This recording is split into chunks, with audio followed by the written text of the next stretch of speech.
Betul, saya itu punya doanya Mbah Mun. Sebelum wafat beliau itu nyatet doa. Itu diantara doanya itu Allahumma alqi bainahuma ulfatan wa mawaddatan. Ya Allah, jadikan dua tokoh ini yaitu Jokowi dan Prabowo, Pak Jokowi dan Pak Prabowo ulfatan, saling asih dan saling mencintai. Dulu ketika masih panas itu saya baca doa itu agak ini bener gak? Saya Jumat sebelum Yai Haji itu masih ketemu Jumat. Beliau cerita kalau mau ketemu Megawati, terus ketemu Bu Mega hari Sabtu. Ahad beliau terbang ke Mekah, terus Selasanya wafat. Selasa keberapa itu hari Selasa. Itu diantara doa yang dititipkan sama anak dalam itu doa itu. Yang baca juga agak-agak ini yang bener aja doa ini. Terus uniknya ditutup min abdikal fakir memun zubair. Ya Allah, jangan lihatlah saya, kata Bangun di doa itu, lihatlah saya yang berdoa. Dan kemarin setelah pelantikan menteri ternyata seperti itu saya tambah kagum bahwa kita punya guru seorang wali. Jadi doain sesuatu yang mukal saja kesampaian. Doain yang mukal saja sampai teks itu sekarang masih saya simpan, tulisan tangannya Mbah Mun. Terus akhirnya saya ditimbali beliau, kata beliau menyuruh saya supaya mau jadi diantara jajaran Suriah. Yang unik dari wasiat beliau itu bukan masalah Suriahnya. Kata beliau, Indonesia itu harus kamu jaga. Bila perlu nanti di lembaga dakwah NU itu melibatkan orang macam-macam, dari partai macam-macam, termasuk partai PDI. Terus ketika tak tanya kenapa ya, sing iso jaga Indonesia itu nasionalis dan religius. Dan yang menjaga ini penting, kata beliau. Ojo sampai Indonesia itu di dosa paten pinaten. Caranya ya aku kudu rukun Mbak Megawati dan mewakili kaum religius dan nasional.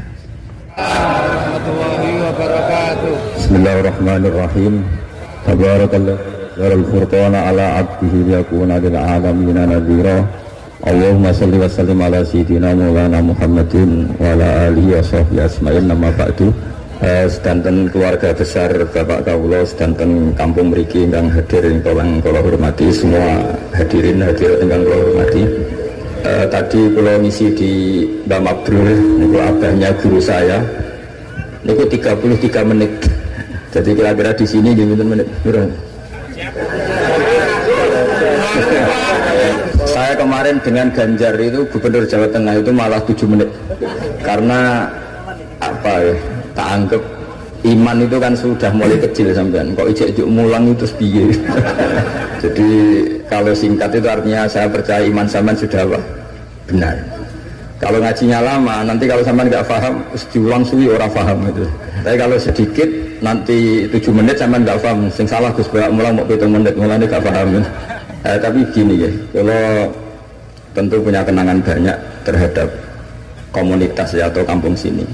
Yang diajarkan para nabi adalah wattaba'tu millata abai Ibrahim wa Ishaq wa Yaqub. Jadi kalau ada satu keluarga, misalnya saya ini putra Kiai Nur Salim kelahiran sini, itu harus pakai satu identitas saja. Misalnya saya kenal bapak itu orang yang hafal Quran. Jangan pakai status-status yang lain, nanti jadi repot. Misalnya sampean di bapak Suga eling Sugiye, di bapak melarat eling melarate, di bapak kasus eling kasusnya, itu nanti jadi repot. Inginnya Allah semua orang hanya pakai status, semuanya adalah hamba Allah Subhanahu wa ta'ala. Karena itu yang status permanen. Sampean soal Allah itu sekalipun presiden itu tidak siapa-siapa, semuanya hambanya Allah Subhanahu wa ta'ala. Sehingga ajaran Nabi yang abadi diantaranya adalah saksikan bahwa saya adalah Abdullah wa Rasuluh, saya ini hamba Allah. Nah, sekarang semua kerusakan di dunia itu dimulai dari merasa tidak sebagai hamba. Seorang dirjen atau menteri ketahanan pangan itu mesti ngira semua kecukupan pangan Indonesia itu karena dia, kecuali dia pernah ngaji, mungkin agak baik rasanya. Padahal andaikan petani itu tidak mau nanam padi, pinternya kayak apa menteri, tetap kita kurangan apa? Makan. Masalahnya ketika petani menanam padi terus itu biasanya karena nggak punya selera atau karena bodoh. Nah, baru tanya bodoh itu mereka tidak nekuni profesi lain, nanam padi terus. Artinya ada padi banyak itu ya baru tanya orang bodoh. Makanya saya ini terkenal kiai pembela kaum bodoh. Karena kalau pinter terus gak nanam padi itu gak ada gunanya. Profesor ketahanan pangan kayak apa rapatnya, kalau gak ada yang nanam padi mau apa?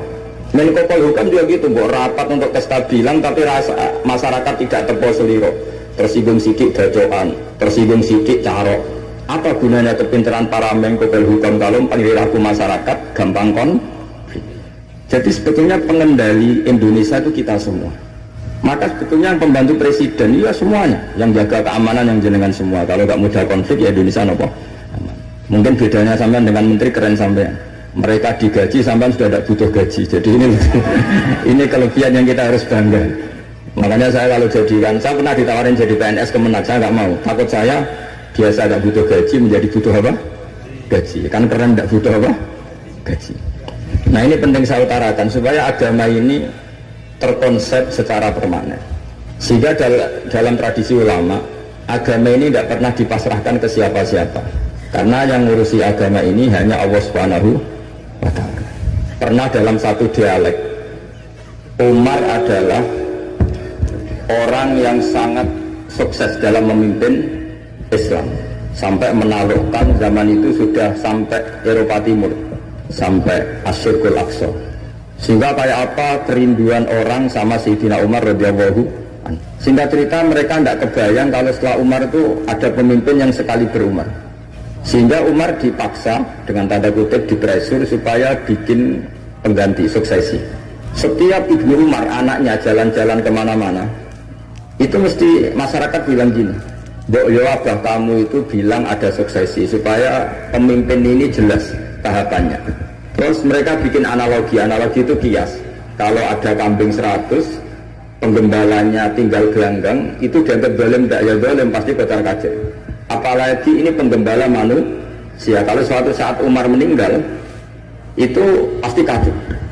Umar sempat tertarik sama pikiran itu, sehingga beliau ingin menunjuk seorang khalifah pengganti. Lama-lama beliau bangun terus bilang gini, tidak jadi kan.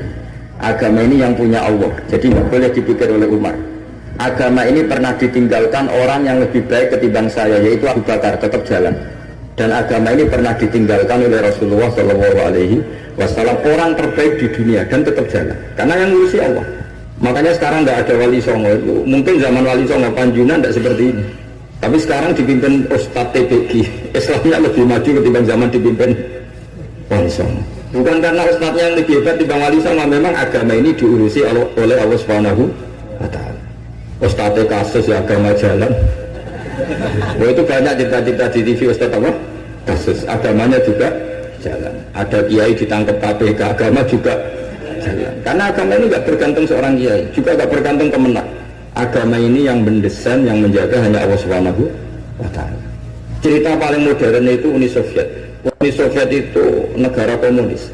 Ratusan tahun orang Islam dikooptasi di Uni Soviet. Tapi mereka Islamnya luar biasa, menyembunyikan Islamnya. Belajar tauhid di basemen, di tempat-tempat sembunyi. Ketika Uni Soviet hancur lewat Glasnost Perestroika itu, langsung jadi negara Islam. Ada Uzbekistan, Tajikistan, Chechnya, itu semuanya jadi negara Islam. Artinya gini, agama ini pernah jaya bahkan saat dikooptasi Uni Soviet.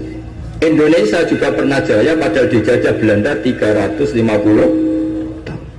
Justru menjadi masalah kalau kita ini terlalu bergantung negara. Kiai gelem mulang nak untuk bos, santri gelem mondok mergo kepalanya dicatat di negara sehingga dapat fasilitas. Oke, negara baik kita akui. Tapi itu nggak bagus bagi kita kalau terlalu bergantung. Karena biasanya kita berkontribusi kepada agama, sekarang mendapat dari negara untuk ngurus agama. Masalahnya bukan di ngurusnya, ketergantungan ini yang menjadi Islam nanti bahaya ketika ada masalah. Nggak biasa imun ya, nggak biasa kebal. Sehingga pikiran-pikiran para ulama dulu, cara berpikir itu agama ini harus dijaga karena kita yakin Allah yang menjaga. Kenapa saya cerita demikian? Karena Islam di Indonesia sekarang itu luar biasa. Katanya malah Islam terbaik di dunia sekarang. Kenapa kok terbaik di dunia? Apa Islam Indonesia punya gelar terbaik di dunia? Di mana-mana, di Mesir, di Syria, di Irak itu konflik. Dan kalau konflik sampai saling bunuh. Kita tahu urutan dosa besar, satu adalah musyrik, nomor dua adalah orang mukmin saling apa? Bunuh. Nah Indonesia buatan, gedeng tangganya mau ngerasani tok, tinggu kegiatan itu. Ya ini gitu-gitu tok. Yang bisa nyantet ya tidak nyantet. Jadi biasa saja.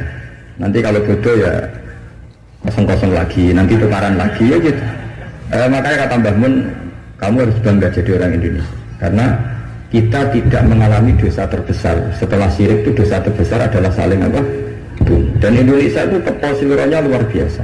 Sekarang pertanyaannya, tradisi tepol siluro itu ditanamkan nenek moyang kita apa mengikuti konsep yang dibikin negara? Nenek moyang kita. Sebelum ada menteri pertahanan, menteri yang ngurus sistem keamanan, itu yang menjaga stabilitas kita adalah kearifan kita. Lalu sekarang kearifan kita mau kita gadekan, mau kita berikan. Wah, negara aman kalau menterinya ini, agama benar kalau menterinya ini. Mana pernah kita bergantung sama negara zaman dulu. Meskipun kita menghormati negara, sangat-sangat menghormati. Tapi jangan sampai kelangsungan kita hidup ini bergantung sama orang lain. Kata Rasulullah SAW, kullukum ra'in wa kullukum mas'ulun an ra'yati. Semua kalian adalah pemimpin, semua pembantu presiden, semua pembantu negara, semua pembantu kelangsungan kestabilan masyarakat Indonesia. Orang yang nggak suka konflik berarti membantu menteri pertahanan. Meskipun dulu kamu milih 01 dapatnya 02. Itu barokahnya Indonesia. Milih 1 dapat 2. Betul, saya itu punya doanya Mbah Mun. Sebelum wafat beliau itu nyatet doa. Itu diantara doanya itu Allahumma alqi bainahuma ulfatan wa mawaddatan. Ya Allah, jadikan dua tokoh ini yaitu Jokowi dan Prabowo, Pak Jokowi dan Pak Prabowo ulfatan, saling asih dan saling mencintai. Dulu ketika masih panas itu saya baca doa itu agak ini bener gak? Saya Jumat sebelum Yai Haji itu masih ketemu Jumat. Beliau cerita kalau mau ketemu Megawati, terus ketemu Bu Mega hari Sabtu. Ahad beliau terbang ke Mekah, terus Selasanya wafat. Selasa keberapa itu hanya hari Selasa. Itu diantara doa yang dititipkan sama anak dalam itu, doa itu. Yang baca juga agak-agak ini yang bener aja doa ini. Terus uniknya ditutup min abdikal fakir memun zubair. Ya Allah, jangan lihatlah saya, kata Bangun di doa itu, lihatlah saya yang berdoa. Dan kemarin setelah pelantikan menteri ternyata seperti itu saya tambah kagum bahwa kita punya guru seorang wali. Jadi doain sesuatu yang mukal saja kesampaian. Doain yang mukal saja sampai cek itu sekarang masih saya simpan tulisan tangannya Mbah Mun. Itu dulu diberikan anak dalam. Kalau saya itu menerima wasiat jadi pengurus, jadi beberapa kali saya ditawarin jadi pengurus PBNU, saya nggak mau, sampai berkali-kali nggak mau. Hanya PBNU tidak kurang akal pakai tangannya Mbah Mun supaya agak maksa saya. Karena saya memang dari dulu nggak punya rencana jadi orang besar, biasa aja, gak jenengan itu kan enak. Mau ngopi santai, mau melarat ya pantas, mau keliru ya pantas karena tidak kiai itu. Jadi enak lah. Jadi kiai itu kan tidak enak. Nak ramangan yo lesu tapi nak keliru disalahno wong akeh. Lah sampean nak salah dimaklumi. Jadi enak. Pokoknya masyarakat awam itu enak. Terus jadi kiai ruginya gini, misalnya saya orang alim alama, ada pengumuman Gus Pak masuk surga. Nanti pengumuman kedua itu mengecewakan dan para penggemarnya. Memang aturannya. jadi rugi sebetulnya. Karena memang aturannya gitu. Para wali, para orang alim ini kan dapat masuk surga. Tapi pengumuman kedua itu dan itu nggak ada syaratnya. Pas para penggemar itu nggak ada syarat. Siapa saja bisa. Makanya terus banyak orang jalan pintas, nggak mau alim sendiri ya, penggemar Gus Pak aja. Itu sebetulnya oportunis, itu orang nakalan lah kira-kira gitu. Terus akhirnya saya ditimbali beliau, kata beliau menyuruh saya supaya mau jadi di antara jajaran Suriah. Yang unik dari wasiat beliau itu bukan masalah Suriahnya. Kata beliau, Indonesia itu harus kamu jaga. Bila perlu nanti di lembaga dakwah NU itu melibatkan orang macam-macam dari partai macam-macam, termasuk partai PDI. Terus ketika tak tanya kenapa ya, sing iso jogo Indonesia itu nasionalis dan religius. Dan yang menjaga ini penting, kata beliau. Ojo sampai Indonesia itu di dosa paten pinaten. Caranya dia aku kudu rukun Mbak Megawati dan mewakili kaum religius dan nasionalis. Kalau paten pinaten itu repot kayak Mesir, Syria. Jadi fikihnya Mbah Mun itu jangan dilihat misalnya seorang kiai ketemu megang, enggak. Lihatlah ini satu ikhtiar supaya Indonesia itu damai.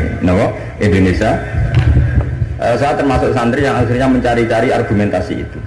Singkat cerita, saya nyari itu di khazanah kitab dan ketemu, yaitu Rasulullah pernah berdamai dengan Suhail bin Amr. Suhail bin Amr itu tokoh kafir apa? Quraisy yang bisa mengendalikan Quraisy. Sekali dia komando perang maka perang. Padahal posisi Nabi sudah di Hudaybiyah, kira-kira 25 kilo dari Mekah. Itu kalau perang pasti banyak korbannya. Dan itu semua perjanjian merugikan Nabi, tapi diterima saja. Asal tidak terjadi saling bunuh, saling chaos, saling kolek. Itu yang ditiru Mbah Mun. Tapi sekarang orang enggak, kadang pakai hitam putih. Pokoknya saya putih pasti benar, ini hitam pasti salah. Yang dilupakan adalah kalau betul orang lain itu hitam, ini pun tanggung jawab kita, karena ini juga umatnya Rasulullah Shallallahu Alaihi Wasallam. Sekarang ketika kamu melihat orang salah, itu jika itu bagian dari keluarga kamu, inginnya memberi sanksi apa membenahi? Membenahi. Makanya dalam sebuah kitab yang diceritakan Sarah Hikam, kitab paling terkenal di kalangan pesantren, kitab Hikam. Dan cerita itu benar menurut saya. Ini cerita yang versi kitab Hikam. Nabi Ibrahim diterbangkan ke alam malakut, terus melihat para pezina. Allah tanya, menurut kamu diapakan? Bunuh saja ya Allah, mereka makan rezeki engkau tapi tidak mengindahkan aturan engkau, mereka pezina. Sama Allah diturutin. Terus dilihat lagi para pemabuk. Menurut kamu gimana, bunuh saja, mereka itu hamba engkau, makan dari rezeki engkau tapi tidak mengindahkan perintah engkau. Sampai sekian bentuk maksiat, Ibrahim usulnya bunuh saja, habisi saja. Lama-lama suatu saat, ini cerita yang di Sarah Hikam, Ibrahim disuruh nyembelih Ismail. Yang terkenal dalam riwayat memang yang disembelih itu siapa? Ismail. Meskipun ada perdebatan ulama apa Ismail apa Ishak, tapi kita milih yang Ismail saja. Umumnya orang meyakini itu siapa? Ismail. Nabi Ibrahim itu kagetnya bukannya ngetek. Ya Allah, yang benar saja, ini samratu fuadi, ini buah hati saya, kenapa engkau suruh membunuh? Jawabannya Allah, Ibrahim, kamu ingat gak ketika kamu melihat orang-orang maksiat usul ke saya supaya dibunuh ya Allah. Kata Allah, aku itu ya gelo, itu sing gawe aku enak wae usul kemutan ngaten iki. Kon saiki anakmu sing gawe aku. Takon mateni itu keberatan. Menangis Nabi Ibrahim. Ini pelajaran bagi kita. Karena orang misalnya nyuwun sewu wedok nganggo sepeda motor luwanan 10 wanter. Anake sapa luput suwuk ngene. Tapi nek jelengno, oh niku ponakane jenengan pas ya. Mesti gitu. Sebetulnya keantian kita pada maksiat itu bukan karena maksiat. Orang itu tidak keluarga kita. Gayanya saja kamu tegas, sebetulnya enggak juga. Gitu. Jadi ini pelajaran bagi kita. Coba misalnya gini, ada orang salah koruptor. Kamu mesti benci sama koruptor. Coba bayangkan kalau itu anak kamu. Mesti dulu ya Allah mungkin dibuatan konangan. Sama. Ini masalah Rasulullah. Rasulullah itu melihat semua umatnya adalah anaknya. Sing lagi abangan, sing lagi setengah abangan, sing hitam, semuanya adalah Maka kalau ini semua umatnya melihat orang abangan, ya pikirannya itu memandu mereka tobat, bukan malah dianggap kafir. Makanya kita menolak paham takfiri, paham yang mengkafirkan orang lain. Karena ibaratnya paham takfiri itu enggak rasional, secara fikih enggak rasional. Allah yang Tuhan saja, yang punya semuanya, itu jelas ngendikan qul ya ibadiyalladzina asrafu ala anfusihim la taqnatu mir rahmatillah. Terusannya ayat wa anibu ila rabbikum. Orang-orang yang sudah melampaui batas oleh Allah dipanggil, ayo kembali ke saya kembali. Kemudian orang-orang takfiri ini, orang-orang ekstremis ini, hamba Allah yang sedang maksiat dianggap tidak Islam atau kafir, keluar dari area kemukminan. Wong yang Allah Tuhan saja yang di luar disuruh masuk. Ini yang sudah masuk malah disuruh keluar. Coba Nabi diutus jadi Nabi itu untuk mengislamkan orang kafir apa untuk mengkafirkan orang Islam? Ya Nabi lo diutus itu untuk mengislamkan orang kafir apa mengkafirkan orang Islam? Mengislamkan orang kafir. Makanya aliran-aliran ekstrim sidik-sidik ngafirkan orang itu satu mesti goblok dulu mesti. Dua mesti gak tahu ngaji. Tiga terlalu semangat tapi khazanah ilmunya itu pas-pasan. Karena tadi kebencian kita ini pasti ada unsur dengan tanda kutip nafsu. Ya tadi kamu benci sama cawe itu yang kuatoan cekak sepeda motor berwantek. Barang mbok pisau itu boleh wong ayu banget seneng kowe. Kira-kira masih miso tidak gitu. Itu mesti atau gini. Kamu benci sama orang yang nyulayani janji. Zaid tidak janji sama kamu mesti marah. Janjian kok gak rene gini-gini. Coba Zaid itu orang yang ngutangi kamu. Berani enggak ngumpat-ngumpat Zaid meskipun nyulayani janji. Zaid itu orang yang memberi tangan kamu 10 juta terus janjian nyulayani janji. Bisa enggak kamu bentak Zaid? Terus gak ditagih sewenang. Artinya ketika kamu disulani janji marah itu mesti gini, sudah nyulayani janji plus tidak berjasa. Nah ini yang kita dapat kearifan dari Nabi Ibrahim. Saat kita enak saja usul orang maksiat dibunuh, dimatikan oleh Allah, itu plus mereka kebetulan tidak anak kita. Coba andaikan zaman di alam malakut Ibrahim tahu yang nakal itu anaknya, apa kira-kira usul demikian? Nah makanya ini jaga kearifan kita, bahwa bayangkan orang lain itu keluarga kita. Makanya kearifan dari bapak saya, bapak itu senangnya kancanan orang macam-macam, masuk musim bulat-bulat. Terus saya tanya, kenapa Pak? Sing gelem dadi ngono iku ya sapa? Karena itu kearifan. Sing gelem dadi ngono iku santrinya bapak dulu yang bulat ya banyak. Iya itu bengkel, nggak ra gelem dadani barang rusak ya rasa dadi apa? Ya. Makanya saya ini keterusan, saya termasuk jenis kiai yang enggak tegas. Tapi karena kearifan. Kiai yang terlalu tegas itu biasanya enggak pati arif. Ya tadi, bayangkan itu anak kamu. Pengen ngaji malah diboyong. Cara itu anakmu. Pak Yai memberi kepengen didadani malah jiran. Jadi ini pelajaran bagi kita. Jadi coba khazanah itu jangan sampai hilang. Memang ada banyak riwayat tentang Nabi Ibrahim menyembelih Ismail. Sebagian kita meriwayatkan bahwa Ibrahim itu saking senangnya sama Allah. Ditanya, Ibrahim, andaikan kamu punya sapi sekian, kamu korbankan untuk saya enggak? Iya ya Allah, untuk taqarrub ilaika. Kurban ini maknanya satu prosesi ibadah untuk mendekatkan diri kepada mana tidak terima sapi untung nak jenengan nyuwun anak kula mohon tak korban terus dites tenan disuruh nyembelih apa Ismail. Tapi saya lebih cocok sama riwayat yang diterangkan di Syarah Kitab Hikam tadi. Jadi beliau mengalami kasaf, diangkat kasaf itu satu kemampuan untuk melihat alam gaib, kemudian dipertontonkan Allah alam malakut. Terus Ibrahim main usul supaya orang-orang itu dihabisi. Suatu saat itu tadi diingatkan Allah, coba anak kamu sembelih. Lu gimana ya Allah, ini samratu fuadi buat saya. Terus kata Allah, ketika kamu usul langsung tak turuti, kalau saya usul kamu pikir-pikir katanya. Tapi ini anak saya, memang yang saya bunuh itu hamba siapa, itu juga hamba saya kata Allah. Nah semenjak itu Ibrahim jadi halim. Ibna Ibrahim ala halimun Allahumunib. Semenjak itu dia jadi halim, beliau jadi halim. Halim itu mudah memaafkan. Beliau enggak ya agak-agak temperamental. Makanya dalam tafsir diterangkan ketika Ibrahim ekstrim mematai beberapa berhala itu di Quran dijelaskan sami'na fatay yazkuruhum yuqalu lahu Ibrahim. Fatan itu anak muda, jadi gejolaknya masih kuat sehingga frontal. Tapi ketika Ibrahim sepuh itu semua proses dakwaannya itu halus. Ya kira-kira mirip Wali Songo. Tapi itu bahasa yang salah ya, Wali Songo yang mirip Nabi Ibrahim nanti.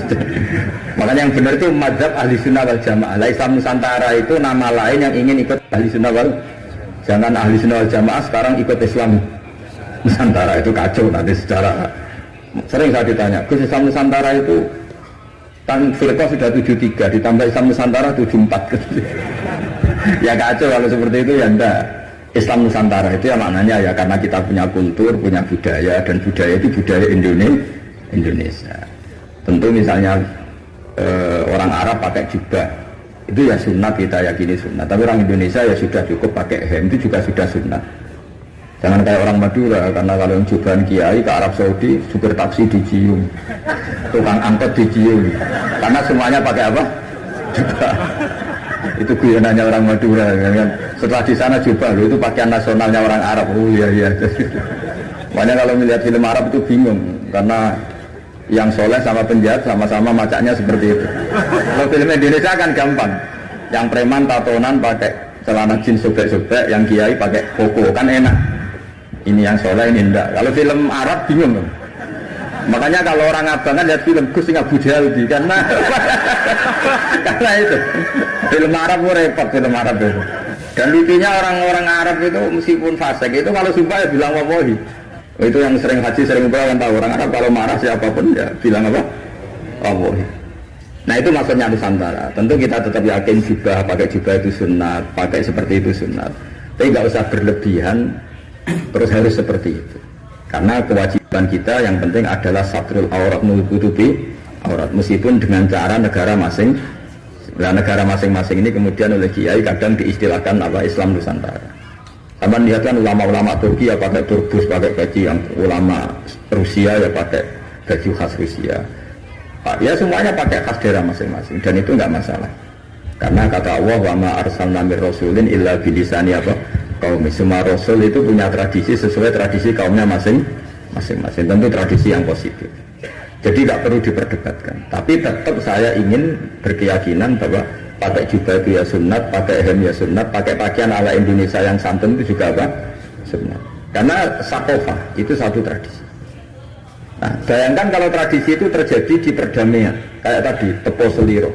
Sebelum ada Menteri Pertahanan, sebelum ada Menko Polhukam, sebelum ada polisi, orang Indonesia itu, misalnya dulu di sini ada Bandar sama ada orang-orang sepuh. Itu sengaja nom-nom itu karena rebutan warisan sisin, sungkan sing sepuh.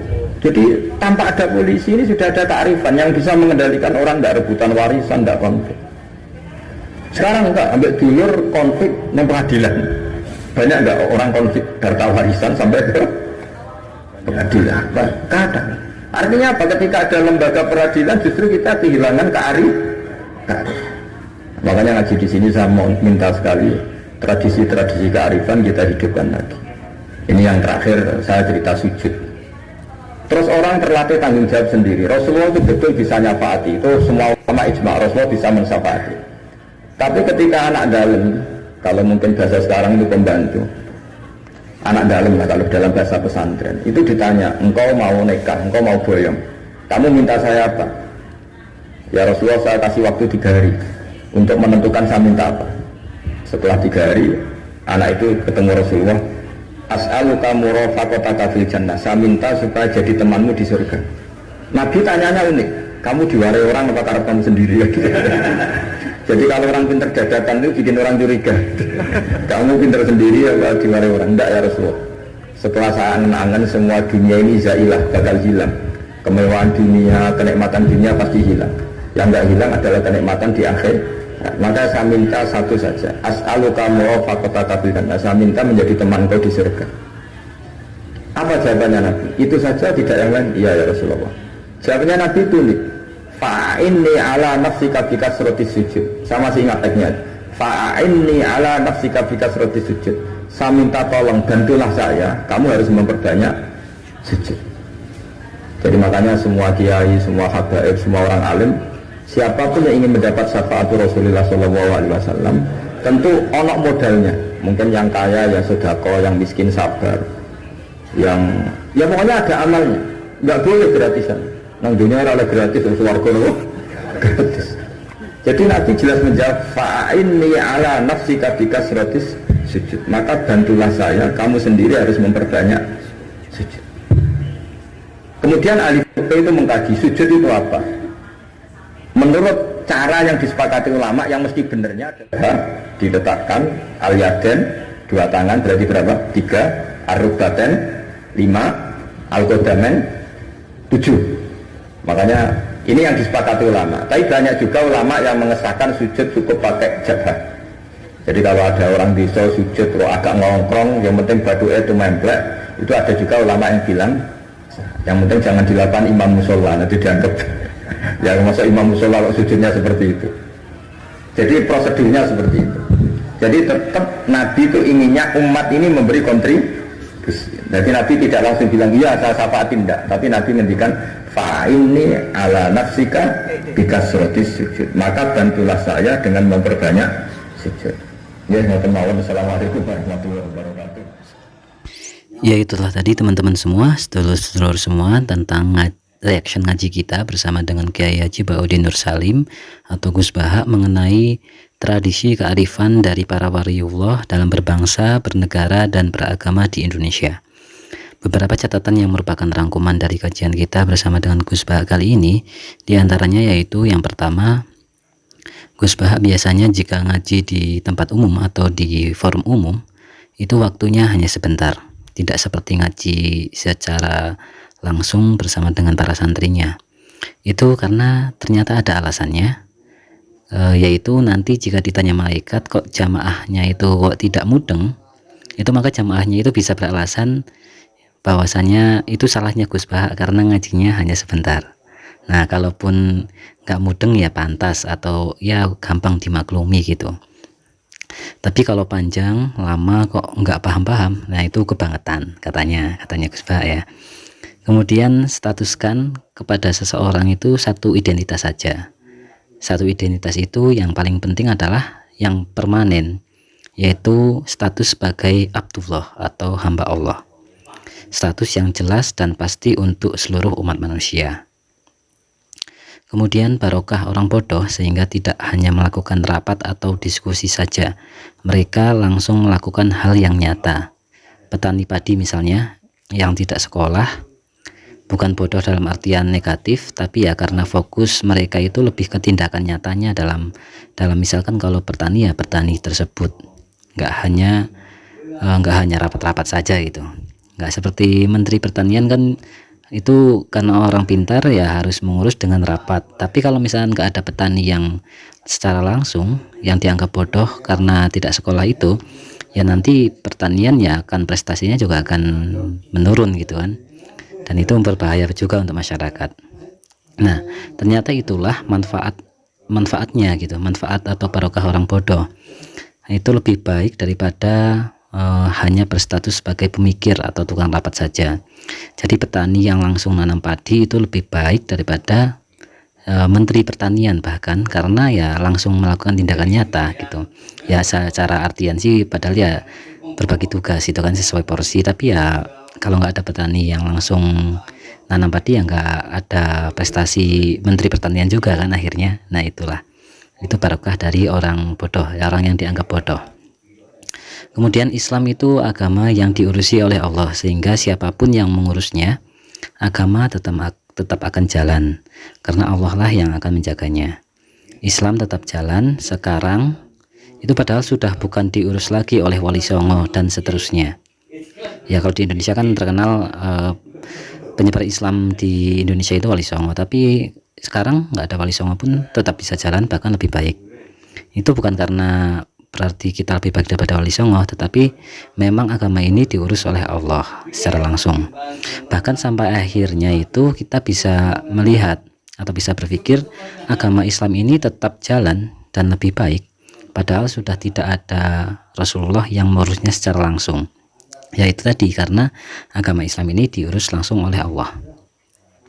Kemudian di antara doa Mbah Maimun Zubair yang menjadi kenyataan yaitu tadi disebutkan, ya Allah jadikanlah dua tokoh ini, yakni Jokowi dan Prabowo, saling asih dan saling mencintai. Bahkan jika kita pikir ini menjadi kenyataan loh ya. Bahkan jika kita pikir itu sampai akhirnya itu Prabowo kan kemarin ini ikut masuk dalam koalisinya Jokowi dan menjadi Menteri Pertahanan Republik Indonesia. Dan sekarang yang lebih mujarab lagi atau lebih detail lagi itu, sekarang putra Jokowi, Gibran Rakabuming Raka, itu menjadi calon wakil presiden yang berpasangan dengan calon presiden Prabowo Subianto. Ini menunjukkan betapa bahwasanya doanya Mbah Maimun itu ternyata menjadi kenyataan. Kemudian pemikiran visioner Kiai Haji Maimun Zubair bahkan sampai menyatakan yang bisa menjaga Indonesia itu adalah kaum religius dan kaum nasionalis.